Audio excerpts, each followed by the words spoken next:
Animal जो physiology है उसकी 3rd यूनिट करवाएंगे।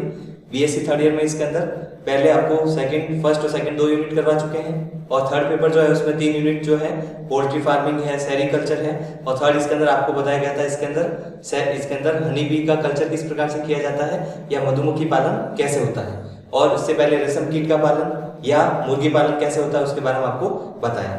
अब इसके अंदर वापस फर्स्ट पेपर में चलते हैं, जिसमें आपको इसके अंदर फर्स्ट 2 पेपर इसके अंदर पेपर में से 2 यूनिट जो है जैसे मसल्स है, ब्लड के बारे में आपको बताया था, किडनी के बारे में बताया गया था इसके अंदर ये, और मसल्स या पेशियों के बारे में बताया गया था। उसके अलावा ब्लड उसके प्रकार और फंक्शंस बताए गए थे। आज इसके अंदर बात करेंगे इसमें यूनिट 3rd के बारे में, जिसमें इसके अंदर नेक्स्ट टॉपिक होगा आपके रेस्पिरेशन या श्वसन क्रिया क्या होती है।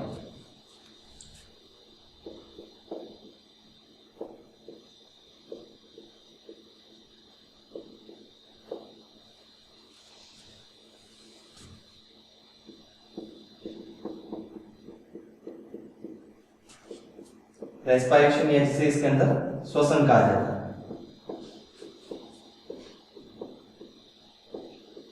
और रेस्पिरेशन या श्वसन इसके अंदर किसे कहा जाता है? रेस्पिरेशन या श्वसन जो है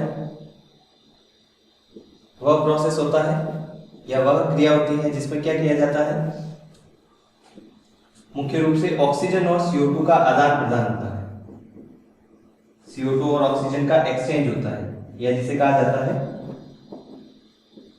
आदान प्रदान, जिसमें इसके अंदर ऑक्सीजन और CO2 का एक्सचेंज या आदान प्रदान का इसका क्या अर्थ होता है कि ऑक्सीजन इसके अंदर जंतु या मनुष्य के शरीर में प्रवेश करती है,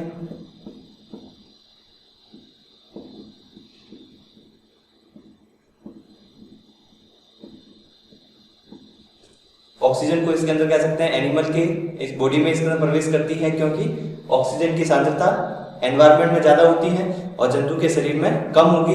इसके कारण उन सांद्रता से निम्न सांद्रता की ओर बाहर से इसके अंदर जंतु के शरीर में प्रवेश करती है, और CO2 जो है इसके अंदर कह सकते हैं वह शरीर से बाहर निकलती है।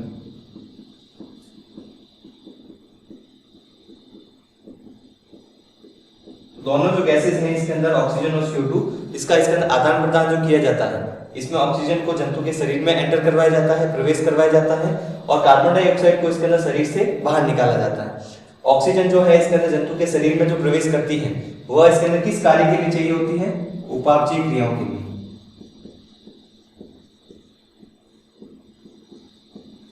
या जिसे कहा जाता है मेटाबॉलिक रिएक्शन। और मेटाबॉलिक रिएक्शन इसके अंदर क्या होती है, जिसमें इसके अंदर एटीपी का निर्माण होता है, ऊर्जा का निर्माण होता है। जैसे इसके अंदर आगे 5th यूनिट में भी पढ़ेंगे कि इसके अंदर ग्लूकोज किस प्रकार से उपयोग में लाया जाता है और ग्लूकोज से ऊर्जा किस प्रकार से मिलती है। जैसे इसके अंदर प्रोसेस आपने भी सुना है, तो उपापचयी क्रिया में आता है ग्लाइकोलाइसिस, और दूसरा होता है क्रेब्स चक्र या क्रेब्स साइकिल, जिसके द्वारा एटीपी या ऊर्जा का उत्पादन होता है। तो ऊर्जा का उत्पादन के लिए इसके अंदर एटीपी का निर्माण करने के लिए यहाँ पर उपापचयी क्रियाओं में ऑक्सीजन की आवश्यकता रहती है, और उन्हीं उपापचयी क्रियाओं में इसके अंदर एक अंतिम जो उत्पाद बनते हैं या सह उत्पाद उसके बनते हैं, जिसको कार्बन डाइऑक्साइड गैस या इसके अंदर कह सकते हैं CO2 के रूप में इसके अंदर उपापचयी क्रियाओं में जो इसके अंदर अंतिम उत्पाद बनेंगे उसको शरीर से इसके अंदर बाहर निकालना आवश्यक होता है। तो जैसे ऑक्सीजन जंतु के शरीर में प्रवेश करती है तो वह उपापचयी क्रियाओं में चाहिए होती है। उपापचयी क्रियाओं में भी कौन कौन सी साइकिल, जैसे ग्लाइकोलाइसिस, और दूसरी होती है क्रेब्स चक्र, या जिसे कहा जाता है क्रेब्स साइकिल।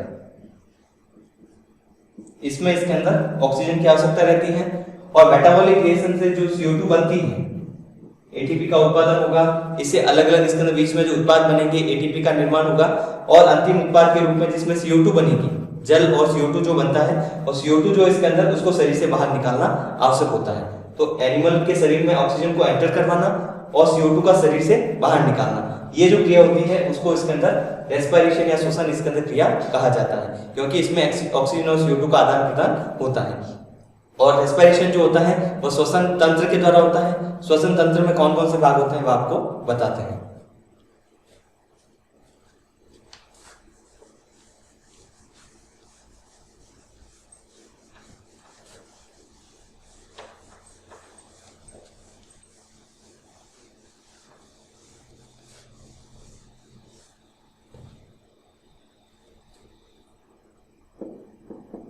रेस्पिरेटरी सिस्टम या श्वसन तंत्र।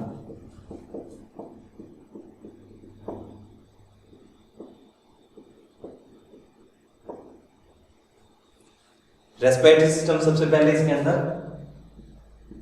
नेजल कैविटी से स्टार्ट होता है, जिसे नोज कहा जाता है, जिससे ऑक्सीजन शरीर में प्रवेश करती है और कार्बन डाइऑक्साइड बाहर निकलती है। इसके बाद में इसके अंदर जो अलग अलग भाग पाए जाते हैं, नेजल कैविटी जो है या नोज जो होता है, इसके आगे इसके अंदर कौन सा भाग होता है, जैसे इसके अंदर कह सकते हैं फेरिंग्स या जिसे कहा जाता है ग्रसनी होगी।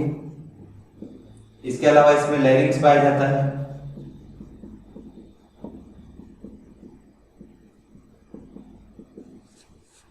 इसके अलावा इसके अंदर लैरिंग से आगे जो नेक्स्ट पार्ट होता है उसको ट्रैकिया कहा जाता है।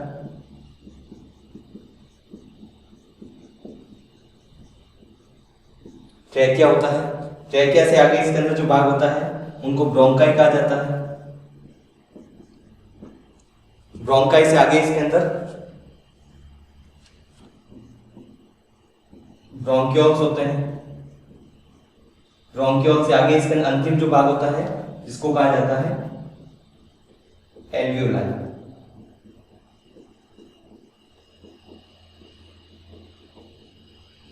एल्वियोलाई भाग होता है, ब्रोंक्यूल्स होता है, ब्रोंकाई इसके अंदर भाग होता है, ट्रैकिया से आगे वाला भाग। इसके अलावा इसके अंदर पाए जाते हैं लंग्स या फेफड़े।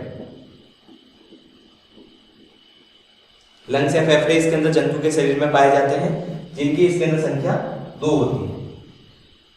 लेफ्ट इसके अंदर लंग्स होते हैं और राइट इसके अंदर लंग्स। लेफ्ट और राइट जो लंग्स इसके अंदर पाए जाते हैं या इसके अंदर लेफ्ट फेफड़े जो पाए जाते हैं, जिनको इसके अंदर दायां फेफड़ा और बायां फेफड़ा कहा जाता है, जो कि इसके अंदर मुख्य रूप से श्वसन तंत्र के अंतर्गत ये सभी भाग आते हैं, जिसमें अंतिम जो भाग होता है उसको एल्वियोलाई कहा जाता है। और एल्वियोलाई जो होती है वह सीधे किसके कांटेक्ट में रहती है, ब्लड या रक्त के, क्योंकि एल्वियोलाई जो होती है इसके अंदर वह रक्त वाहिका या ब्लड वेसल्स के कांटेक्ट में रहती है और रक्त वाहिकाओं के कांटेक्ट में रहती है। इसके कारण एल्वियोलाई जो होती है सीधे ब्लड या रक्त के कांटेक्ट में रहेगी। तो ऑक्सीजन जब इसके अंदर इन भाग से होकर अंतिम भाग एल्वियोलाई में आती है और एल्वियोलाई से इसके अंदर रक्त में जाएगी और ब्लड से इस ऑक्सीजन को इसके अंदर जिस कोशिका को इसके अंदर ऑक्सीजन की आवश्यकता होती है उसको उस भाग तक पहुंचाया जाता है और वो कोशिका इसके अंदर ऑक्सीजन को उपयोग करके या ऑक्सीजन का यूज करके इसके अंदर ऑक्सीजन से इसके अंदर जो उपयोग होता है उससे ग्लाइकोलाइसिस और इसके अंदर क्रेब्स साइकिल के द्वारा ऊर्जा का निर्माण करती है, एटीपी का निर्माण करती है। तो ब्लड इसके अंदर यहाँ पर अंतिम जो भाग होता है रेस्पिरेटरी सिस्टम का एल्वियोलाई के कांटेक्ट में रहता है। और बाहर का सबसे बाहर वाला जो भाग होता है उसको नोज कहा जाता है। सबसे आंतरिक जो भाग होता है श्वसन तंत्र का उसको एल्वियोलाई कहा जाता है।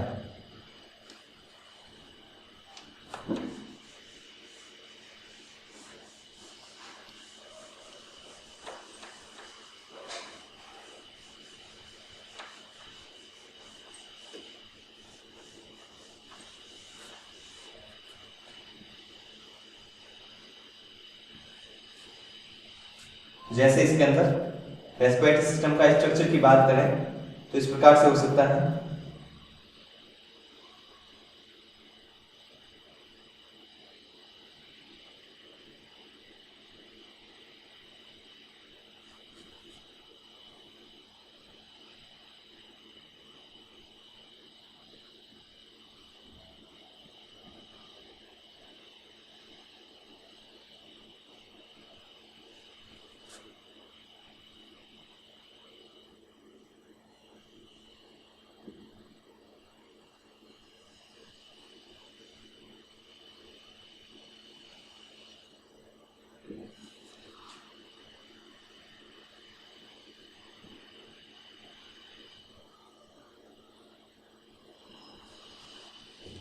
ये इसके अंदर जो स्ट्रक्चर होता है इसमें रेस्पिरेटरी सिस्टम में यह जो भाग होता है उसको कहा जाता है ट्रैकिया। इससे पहले इसके अंदर यहाँ पर ट्रैकिया जो होता है इसके अंदर उससे पहले इसके अंदर इसके पहले जो भाग होता है लैरिंग्स कहलाता है। उससे पहले जो भाग होता है उसको फेरिंग्स कहा जाता है। उसका डायग्राम यहाँ पर नहीं बनाया गया है, सीधे इसके अंदर आपको बताता है इसके अंदर ट्रैकिया से आगे किस प्रकार से पाया जाता है, क्योंकि यहाँ पर स्ट्रक्चर जो बताए गएंगे इसके अंदर या स्ट्रक्चर जो बताया जाएगा वह लंग्स या फेफड़ों का इसके अंदर स्ट्रक्चर इसमें आपको बताते हैं। तो ट्रैकिया इसके अंदर जो भाग होता है सबसे पहले नोज, उसके बाद में इसके अंदर नेक्स्ट जो पार्ट आता है जैसे फेरिंग्स है, ग्रसनी पाई जाती है, उसके बाद में लैरिंग्स होता है, फिर ट्रैकिया होता है। ट्रैकिया से आगे इसके अंदर यहाँ पर यह भाग जो होता है, छोटे छोटे भाग इसके अंदर, सबसे अंत में इसके अंदर बहुत छोटे छोटे इसके अंदर कह सकते हैं इस प्रकार से संरचना पाई जाती है जिसको कि एल्वियोलाई कहा जाएगा।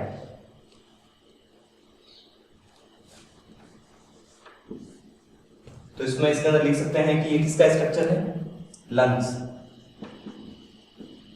स्ट्रक्चर ऑफ लंग्स या फेफड़े।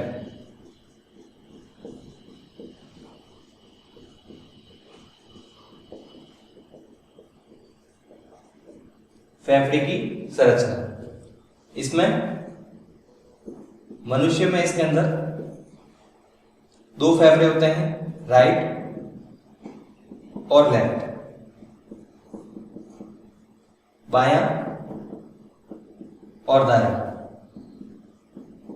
दो लंग्स या फेफड़े इसके अंदर मनुष्य में पाए जाते हैं, जिसमें भी इसके अंदर कह सकते हैं जो अलग अलग भाग होते हैं। जैसे इसके अंदर इसमें बात करें तो इसमें जैसे लेफ्ट और राइट जो इसके अंदर कह सकते हैं जो लंग्स होते हैं, इसको भी आगे और डिवाइड किया जाता है, इसमें भी लोब पाए जाते हैं। जैसे इसके अंदर राइट इसके अंदर जो लंग्स है या जो दायां भाग होता है इसको भी डिवाइड किया जा सकता है, और लेफ्ट पार्ट होता है उसको भी डिवाइड किया जाता है। इसके अंदर बात की जाए मनुष्य के या रैबिट में इसके जो लंग्स या फेफड़े पाए जाते हैं, इसमें जो लेफ्ट या बायां इसके अंदर कह सकते हैं जो फेफड़ा है, लेफ्ट लंग्स या जिसे कहा जाता है बायां फेफड़ा, और इसके अंदर इस साइड पाया जाता है राइट लंग्स या दायां फेफड़ा।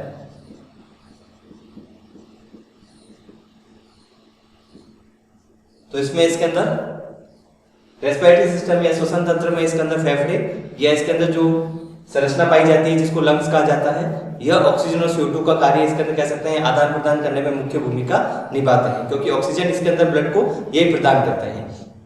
तो इसमें इसके अंदर जो पार्ट इसके अंदर ट्रैकिया, उसके बाद में इसके अंदर जो ब्रोंकाई है, ब्रोंकियोल है, अंत में एल्वियोलाई आता है। तो ये जो भाग होते हैं वह इन लोब के कांटेक्ट में रहते हैं। तो जिसमें इसके अंदर जो लेफ्ट इसके अंदर है बायां जो फेफड़ा होता है वह इसके अंदर इसमें दो भाग होते हैं, ऊपरी भाग और निचला भाग, ये जिसे कहा जाता है अपर और लोअर पार्ट। और इसके अंदर जो राइट इसके अंदर लंग्स होता है, फेफड़े जो है दाईं ओर जो पाया जाता है उसमें ऊपरी भाग होता है, मिडिल पार्ट होता है, मध्यम भाग और लोअर या निचला भाग पाया जाता है, जो कि राइट इसके अंदर कह सकते हैं लंग्स या फेफड़े के अंतर्गत आता है। और इसमें यह जो बात कर रहे हैं तीन भाग इसके अंदर जो पाए जाते हैं दाईं ओर, वह किसमें होते हैं, मनुष्य में। और यदि इसके अंदर कह सकते हैं रैबिट की बात करें तो उसमें दाईं ओर जो इसके अंदर चार लोब पाए जाते हैं। रैबिट में इसके अंदर दाईं ओर इसके अंदर कह सकते हैं तीन के स्थान पर चार लोब होते हैं। चार लोब को इसके अंदर जैसे यहाँ पर तीन लोब बने गए हैं, वहां पर इसके अंदर कह सकते हैं उसकी संख्या चार होती है। चार भी इसके अंदर कह सकते हैं जैसे उनको अलग अलग नाम दिया जाता है, एंटीरियर, अजाइगस, पोस्टीरियर, अजाइगस और एंटीरियर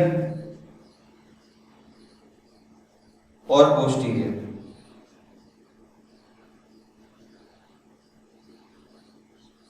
राइट में इसके अंदर एंटीरियर हो सकता है और राइट में इसके अंदर पोस्टीरियर, इसको कहा जाता है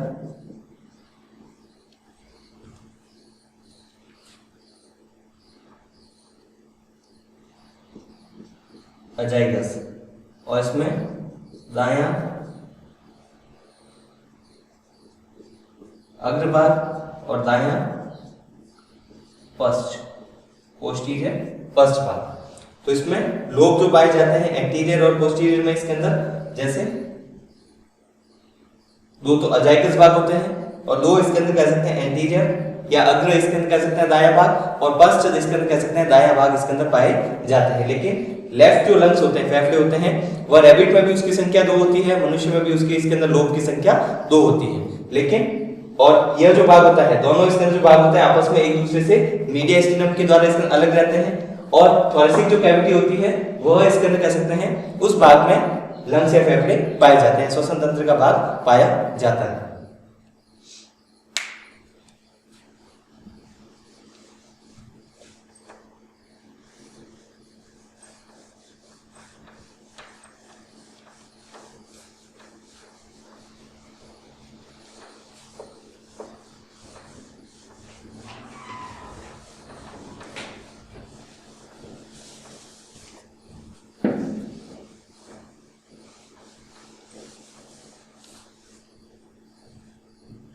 इसके अलावा श्वसन तंत्र में इसके अंदर अलग अलग और टर्म्स भी काम में ली जाती है, जैसे इसके अंदर उनको नाम दिया जाता है। एक तो होता है टाइडल वॉल्यूम, अलग अलग टर्म्स के बारे में आपको बताते हैं।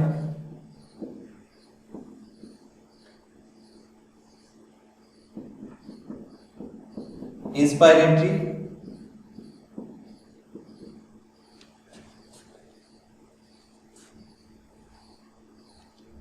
रिजर्व वॉल्यूम,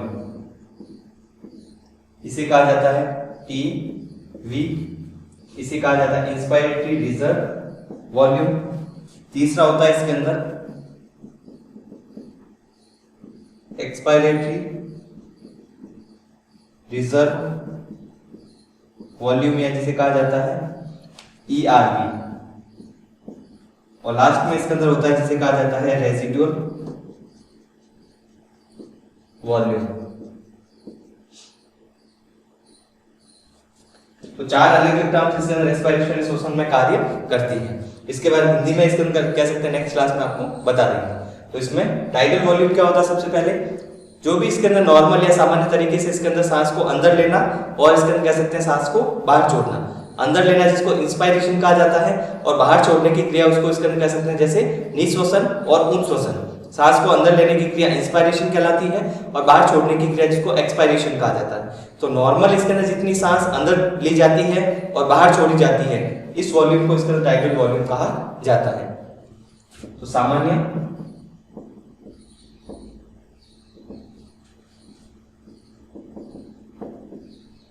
को अंदर लेना और बाहर छोड़ना,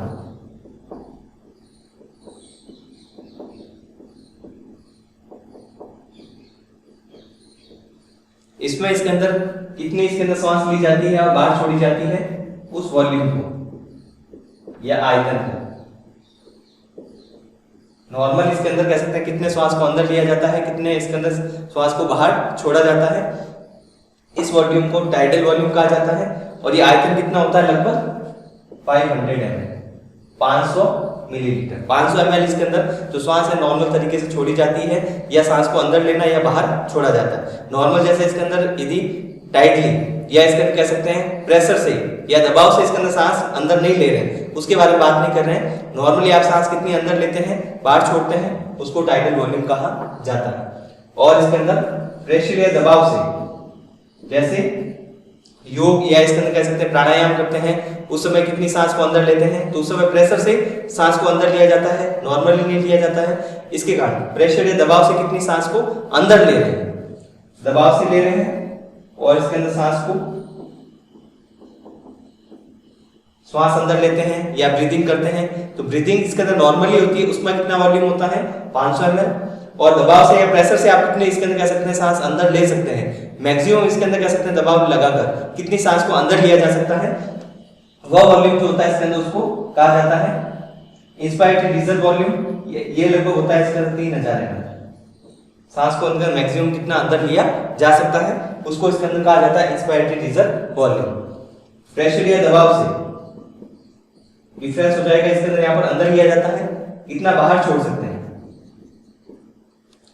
नोज के द्वारा इसके अंदर जैसे सांस अंदर ली जा रही है, तो नोज के द्वारा जब इसके अंदर या इसके नाक के द्वारा कितनी सांस को इसके अंदर आप प्रेशर से अंदर लेते हैं, तो प्रेशर से अंदर लेते हैं इसके अंदर सांस को, ये इसके अंदर वॉल्यूम जो होता है 3000 ml, जिसको कि इंस्पायरेटरी रिजर्व वॉल्यूम कहा जाता है। इंस्पायरेटरी का अंदर का मतलब होता है अंदर लेना, और एक्सपायरेटरी जो होती है नोज के द्वारा कितनी कार्बन डाइऑक्साइड इसके अंदर आप बाहर निकाल सकते हैं प्रेशर से, जैसे कपालभाति करते हैं उसमें जैसे बाहर निकलती है, या प्राणायाम करते हैं तो सांस अंदर ज्यादा ली जाती है। कपालभाति करते हैं तो कितनी इसके अंदर सांस प्रेशर से बाहर निकाल सकते हैं। तो कपालभाति के समय जिस प्रकार से सांस बाहर निकाली जाती है, वह दबाव से इसके अंदर कितनी सांस आप बाहर निकाल रहे हैं, वह इसके अंदर या आउट इसके अंदर कह सकते हैं कितने वॉल्यूम इसके अंदर कह सकते हैं गैस का बाहर निकाला जा सकता है नोज के द्वारा, वह वॉल्यूम जो होता है 1000 ml होगा। और इसको कहा जाता है एक्सपायरेटरी। इंस का मतलब अंदर लेना और एक्सपायरेटरी का बाहर छोड़ना। और पूरी इसके अंदर श्वास नोज के द्वारा इसके अंदर कार्बन डाइऑक्साइड आपने बाहर निकाल दी, इसके अंदर श्वास अंदर ली जाए, रेस्पिरेशन में CO2 और ऑक्सीजन का जैसे एक्सचेंज होता है, CO2 बाहर निकलती है।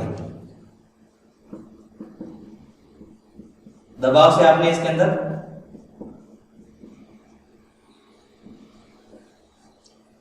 प्रेशर या दबाव से जैसे इसके अंदर बाहर निकालते हैं, गैस इसके अंदर कह सकते हैं 1000 ml के लगभग, या इसके अंदर जिसे कहा जाता है एक्सपायरेटरी रिजर्व वॉल्यूम।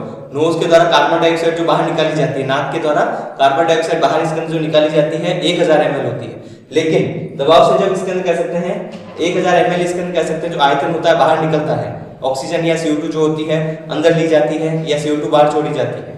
लेकिन दबाव के बाद में कुछ वॉल्यूम जो होता है इसके अंदर वह उस इसके अंदर कह सकते हैं लंग्स या फेफड़े में इसके अंदर ऐसा कुछ वॉल्यूम रह जाता है जो इसके अंदर बाहर नहीं निकलती है। तो इसमें कहा जा सकता है कि इसको रिजर्व या संचित आयतन कहते हैं।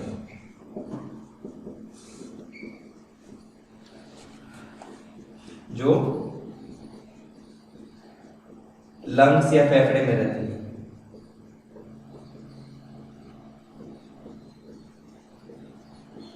और ये होती है लगभग 1500 ml या 1500 ml के लगभग। तो ये जो आयतन इसके अंदर पाया जाता है, यह जो आयतन है 1500 ml जिसको इसके अंदर लंग्स या फेफड़े के अंदर इससे बाहर निकाला नहीं जा सकता। ये जो गैस होती है, यह आयतन जो होता है वह लंग्स या फेफड़े में रहता है, संचित रहता है, इसको बाहर नहीं निकाला जा सकता। प्रेशर से इसके अंदर जैसे एक्सपायरेटरी रिजर्व वॉल्यूम या इसके अंदर CO2 को यदि आप बाहर निकाल रहे हैं, लेकिन उसके बाद में भी जो वॉल्यूम बच जाता है, तो इसके अंदर लंग्स या फेफड़े में जो ये बचा हुआ वॉल्यूम होता है उसको इसके अंदर यहाँ पर कहा जाता है कि रेजिडुअल वॉल्यूम, या जिसे कहा जाता है इसके अंदर रिजर्व वॉल्यूम कहा जाएगा। तो इस प्रकार से